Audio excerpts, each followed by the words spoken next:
श्रोता ने तो भीष्म स्तुति सुनने के पश्चात 12 घंटे के भीतर निकुंज की प्राप्ति की बद्रीनाथ में। एक जगह कथा थी, वहां पे एक पंडित जी बैठे थे कथा में और मैं भीष्म स्तुति सुना रहा था। तो भीष्म स्तुति का विवेचन कर रहा था, बद्रीनाथ में कथा थी, तो जो आयोजक परिवार उनके कुल पुरोहित कथा सुन रहे थे और भीष्म पितामह का पता नहीं कौन सा भाव उनके चित्त में बैठ गया। मैं जैसे ही व्यास मंच से उतर के गया तो मुझसे बोले, जैसे भीष्म पितामह के अंतिम क्षण में ठाकुर जी उनके सन्मुख खड़े थे, हे व्यास जी ऐसा आशीर्वाद दे दो मेरे अंतिम क्षण में भी ठाकुर जी मेरे सामने खड़े हो जाएं। मैंने कहा भैया ये अंतिम क्षण की बातें क्यों करो, सब मंगल में होना चाहिए उत्सव। तो बोले नहीं नहीं नहीं, अब मुझे कुछ नहीं चाहिए, अब तो बस मुझे चाहिए अंतिम क्षण मेरा सन्मुख हो और शंख चक्र गदा पद्मधारी ठाकुर जी मेरे पास हों। ऐसा उन महाराज पंडित जी ने कहा। भीड़ बहुत थी, मैं निकल गया। ठीक 12 घंटे बाद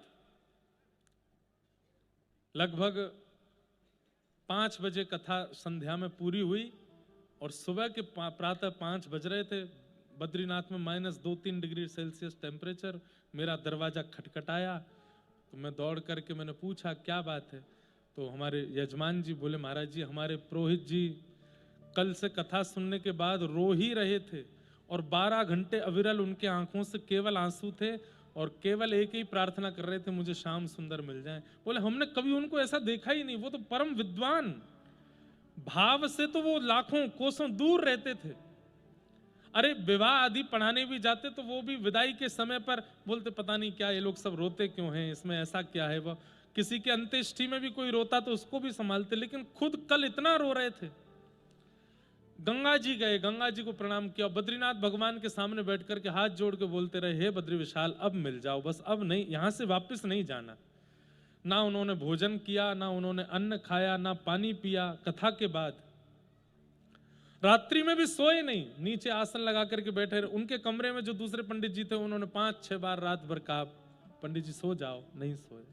बोले बस रोते रहे रोते रहे रोते रहे और सुबह 5 बजे हाँ नाथ कहते हुए उन्होंने अपने प्राण ठाकुर जी में विलीन कर दिए। जब उनका अंतिम दर्शन करने के लिए गया तो वो कमर दीवार से लगा करके ऐसे ही बैठे थे आसन पर और मुख पर प्रसन्नता, नेत्रों में अश्रु। ठाकुर जी का स्मरण करते करते भगवत धाम चले गए। यही भीष्म स्तुति सुन के।